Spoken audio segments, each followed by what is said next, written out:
नमस्कार जय जगन्नाथ आज सकाळ गुरुत्वपूर्ण ताजा खबर आपको अनुरोध उड़िया एक्सप्रेस गैलरी चैनल टी आरंभ शेष पर्यंत देखो प्रत्येक दिन देश विदेश खबर आपण शुणा चेष्टा करूँ आपण अनुरोध आपंकर भल पाइबा स्वरूप चैनल टी सब्सक्राइब करने सहित लाइक शेयर और कमेंट करने को भूलिए ना। बर्तमान देखा परवर्ती खबर नंबर 1 आवेदन पर भी सुभद्रा टंका मिलुवा तुरंत करते यह कम नचेत उपमुख्यमंत्री सूचना अनुसार जो मैंने ओटीपी द्वारा सुभद्रा आवेदन करते किंतु वर्तमान पर्यटन टंका आसी ना से बायोमेट्रिक करने को पड़ो से गोटे विकल्प अच्छे से बायोमेट्रिक इक्वाईसी करेंगे ना आगामी किस्ती टंका हुए तो खाता को न आसीपे पूर्व आधार सह लिंक थी बैंक अकाउंट डीबीटी सक्षम थी खाता को सुभद्रा टंका आसो प्रभात परिडा स्पष्ट कर सारी जदि हिताधिकारी आधार लिंक करना तेज द्वितीय किस्ती आगे तुरंत यह कम कर सारी दिंतु।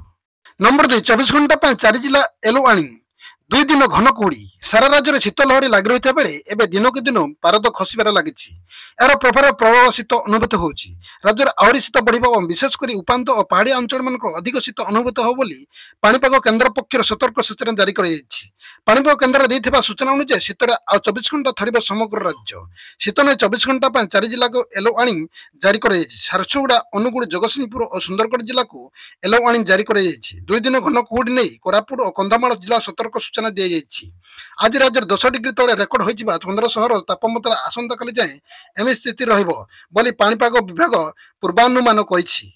नंबर 3 प्रथम किस्तिर चतुर्थ पर्याय सुभद्रा टंका स्थगित प्रथम किस्तिर चतुर्थ पर्याय सुभद्रा टंका स्थगित होता बेले आज उपमुख्यमंत्री प्रभात परिडा सूचना देते से कहते जांच प्रक्रिया शेष कर हिताधिकारी को सरकार शेष सुजोग देते इक्वाईसी एवं बायोमेट्रिक जरिया आसंता 25 तारिख में मिलता टंका हेले सविशेष जांच प्रक्रिया शेष हो स्थगित रखा निष्पत्ति नहीं उपमुख्यमंत्री प्रभाती परिडा जांच प्रक्रिया शेष कर हिताधिकारी को सरकार शेष सुजोग देते इक्वाईसी एवं बायोमेट्रिक जरिया तुरंत सुभद्रा जांच प्रक्रिया शेष करूँ ए पर्याय 20 लाख अधिक हिताधिकारी को मिल सुभद्रा टंका। नंबर 4 भारतीय पुटिन को बड़ उपहार 2025 रूसिया को भिसा फ्री यात्रा भारत और रूसिया मध्य बंधुत्वपूर्ण संपर्क आज समग्र विश्व चर्चार विषय पलटि प्रधानमंत्री नरेंद्र मोदी और रूसिया राष्ट्रपति व्लादिमीर पुतिन मध्य दुई देश मध्य संपर्क को पूर्व अपेक्षा भल और मजबूत करने अनेक समय आलोचना होता है।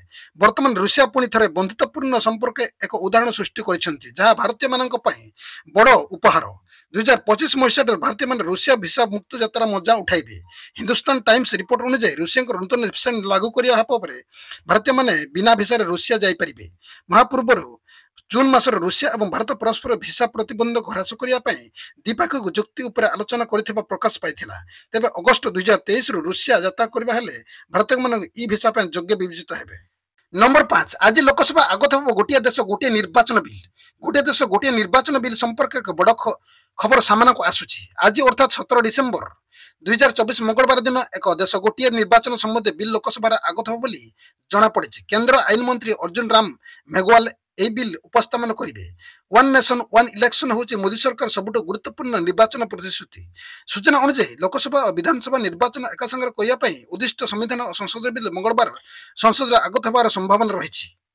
नंबर 6 भिकारी को भिक देले कार्यानुष्ठान नेब पुलिस ए शहर लागू है कटकणा जिलापाल आशीष सिंह गणमाध्यम कहते इंदौर भिक मगाइबा पर प्रतिबंधक लगाइबा प्रशासन पक्ष निर्देश जारी कर से कहते भिक मगा विरोध में आम सचेतन अभियान चलित मास शेष पर्यंत जारी रही कौन व्यक्ति जानवर 2 रु भिक्षा देउथबा देखा जाए तेज विरोध में एफआईआर पंजीकृत हो। सूचना जो भिकारी थैथान करने केंद्र सरकार पायलट प्रोजेक्ट अधीन इंदौर रास्तार भिकारी मुक्त करने उद्यम कर ड्राइव एवं दिल्ली बेंगलोर चेन्नई हैदराबाद इंदौर लखनऊ मुंबई नागपुर पाटना एवं अहमदाबाद चली।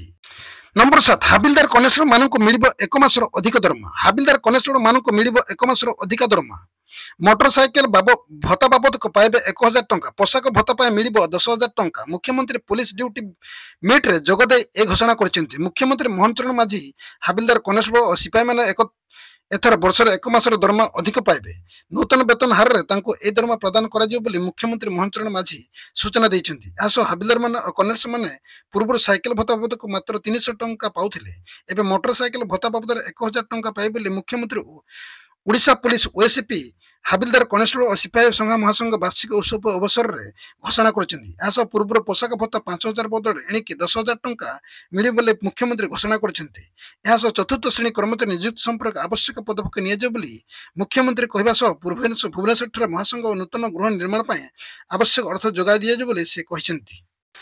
ନମ୍ବର 8 ମୟୂରଭଞ୍ଜ ଜିଲ୍ଲାରେ ଶିମିଳିପାଳର କାଶ୍ମୀର ଭ୍ରମ। ଏ ସ୍ଥାନରେ ତାପମାତ୍ରା 1 ଡିଗ୍ରୀ ରେକର୍ଡ। ମୟୂରଭଞ୍ଜ ଜିଲ୍ଲାର ଶିମିଳିପାଳ କାଶ୍ମୀର ଭ୍ରମ ତୁଷାରପାତରେ ଆଶ୍ଚର୍ଯ୍ୟ ହୋଇଛି ସାରା ଅଞ୍ଚଳ। ତାପମାତ୍ରା ମାଇନସ୍ ଆଡ଼କୁ ଗତି କରୁଛି। ଆଜି ସକାଳେ ବରଫଖମୁଣ୍ଡାରେ ସର୍ବନିମ୍ନ ତାପମାତ୍ରା 1 ଡିଗ୍ରୀ ରେକର୍ଡ କରାଯାଇଛି। ଏହାଛଡ଼ା ବାରାକା ଶିମିଳିପାଳରେ କାଶ୍ମୀର ଭ୍ରମୁଣ୍ଡା ତାପମାତ୍ରା 3 ଡିଗ୍ରୀ ଥିବାବେଳେ ଛଲରା 3 ଡିଗ୍ରୀ, ନବାନାରେ 4 ଡିଗ୍ରୀ, ବରିପାଳିରେ 5 ଡିଗ୍ରୀ, ରାମତୀର୍ଥରେ 10 ଡିଗ୍ରୀ ଓ ଗୁଡୁଗୁଡିଆରେ 6 ଡିଗ୍ରୀ ରେକର୍ଡ କରାଯାଇଛି। ଶିମିଳିପାଳ ଆଭ୍ୟନ୍ତରୀଣ ଅଞ୍ଚଳର ବାରାକମୁଣ୍ଡାରେ 2ଟି ସ୍ଥାନରେ ଚଳିତ ବର୍ଷ ପ୍ରଥମ ତୁଷାରପାତ ଦେଖିବାକୁ ମିଳିଛି। ସକାଳେ ଗଛଲତା ଓ ଘାସ ଅନ୍ୟାନ୍ୟ ଜିନିଷ ଉପରେ ବରଫ ତାର ଆଭ୍ୟନ୍ତରରେ ପଡ଼ିଥିବା ନଜରକୁ ଆସିଛି। ତେବେ ହଠାତ୍ ଶୀତଳ ପ୍ରକୋପ ବଢ଼ିଥିବାରୁ ଶିମିଳିପାଳରେ ରହୁଥିବା ବନବାସୀ ଦହଗଞ୍ଜ ହେଉଛନ୍ତି। ବୟସ୍କ ଛୋଟ ପିଲା, ନିରାଶ୍ରୟ, ଦିନ ମଜୁରିଆ ଲୋକେ କଷ୍ଟ ସହୁଛନ୍ତି। ପାଣିପାଗ ବିଭାଗ ପକ୍ଷରୁ ଯାହା ଜଣାପଡ଼ିଛି ଆସନ୍ତା 4 ଦିନ ଯାଏ ଜାଡ଼ର ନିସ୍ତାର ମିଳିବନି। ନମ୍ବର 9 ଜାନୁଆରୀ ମାସରେ 2 ଥର ଓଡ଼ିଶା ଆସିବେ ପ୍ରଧାନମନ୍ତ୍ରୀ ନରେନ୍ଦ୍ର ମୋଦି। 2025 ଜାନୁଆରୀ 8 ଓ 10 ଯାଏଁ ଭୁବନେଶ୍ୱର ଜନତା ମଇଦାନରେ ପ୍ରବାସୀ ଭାରତୀୟ ଦିବସ ସମାରୋହ ଅନୁଷ୍ଠିତ ହେବ। ଏ କାର୍ଯ୍ୟକ୍ରମରେ ଯୋଗ ଦେବା ପାଇଁ ଓଡ଼ିଶା ଗସ୍ତରେ ଆସି ପ୍ରଧାନମନ୍ତ୍ରୀ ନରେନ୍ଦ୍ର ମୋଦି ସାରା ବିଶ୍ୱରୁ 10,000 ପ୍ରବାସୀ ଭାରତୀୟ ଯୋଗ ଦେବେ ଏନେଇ ସୂଚନା ଦେଇଛନ୍ତି ମୁଖ୍ୟମନ୍ତ୍ରୀ ମୋହନ ଚରଣ ମାଝୀ। ଏଥିସହିତ ଉତ୍କର୍ଷ ଓଡ଼ିଶା କନକ୍ଲେଭକୁ ମଧ୍ୟ ପ୍ରଧାନମନ୍ତ୍ରୀ ଆସିବେ। ଉଲ୍ଲେଖଯୋଗ୍ୟ ଯେ ଅକ୍ଟୋବର ସମାରୋହ ଆୟୋଜନ ପାଇଁ ବୈଦେଶିକ ବ୍ୟାପାର ମନ୍ତ୍ରଣାଳୟ ପକ୍ଷରୁ ଦିଆଯାଇଥିବା ପ୍ରସ୍ତାବକୁ ମୁଖ୍ୟମନ୍ତ୍ରୀ ଅନୁମୋଦନ କରିଥିଲେ। ନମ୍ବର 10 ରୁଷ ଉତ୍ତର କୋରିଆ ସମ୍ପର୍କ ବୃଦ୍ଧି, ଚୀନ ଛାନିଆ। ଜିନପିଙ୍ଗଙ୍କୁ ଘାରିଛି ଏହି ଭୟ। ରୁଷ ଉତ୍ତର କୋରିଆ ମଧ୍ୟରେ ବଢୁଥିବା ନିକଟତା ଚୀନ ପାଇଁ ଅହଜମ ପାଲଟିଛି। ଏକଥା ଆମେରିକୀୟ ଅଧିକାରୀମାନେ ଦାବି କରୁଛନ୍ତି। ଏ ଦୁଇ ରାଷ୍ଟ୍ର ସମ୍ପର୍କରେ ଚୀନ ନିଜକୁ ବିପଦରେ ଥିବା ଅନୁଭବ କରୁଛି। ୟୁକ୍ରେନ ବିରୁଦ୍ଧରେ ଭୟଙ୍କର ଯୁଦ୍ଧରେ ଜଡ଼ିଥିବା ରୁଷକୁ ଗତ କିଛି ଦିନ ପୂର୍ବରୁ ଉତ୍ତର କୋରିଆ ମଧ୍ୟରେ ସାହାଯ୍ୟ ମିଳିଛି। ଉତ୍ତର କୋରିଆ କେବଳ ସେନା ଓ ଅସ୍ତ୍ର ନୁହେଁ, ଏହା ସହିତ ନିଜର ସୈନିକ ମଧ୍ୟ ୟୁକ୍ରେନକୁ ପଠାଇଛି। ଉତ୍ତର କୋରିଆର ସୈନିକ ସେଠାରେ ରୁଷ ପାଇଁ ଯୁଦ୍ଧକୁ ଲଢୁଛନ୍ତି। ସୋମବାର ରୁଷ ଓ ଉତ୍ତର କୋରିଆ ବନ୍ଧୁତାରେ ଆଉ ଏକ ପାଦ ଆଗେଇଛନ୍ତି। ଉଭୟ ଦେଶ ମଧ୍ୟରେ ରେଳ ସେବା ଆରମ୍ଭ ହୋଇଛି। ଏ ରେଳ ସେବା 4 ବର୍ଷ ପରେ ଆରମ୍ଭ କରାଯାଉଛି। ବାସ୍ ଆଜି ପାଇଁ ଖବରକୁ ଏଠି ରଖିବା, ପୁଣି ନେଇ ଆସିବି ନେକ୍ସଟ ଅପଡେଟ୍। ସେ ପର୍ଯ୍ୟନ୍ତ ବିଦାୟ ନେଉଛି। ନମସ୍କାର, ଜୟ ଜଗନ୍ନାଥ।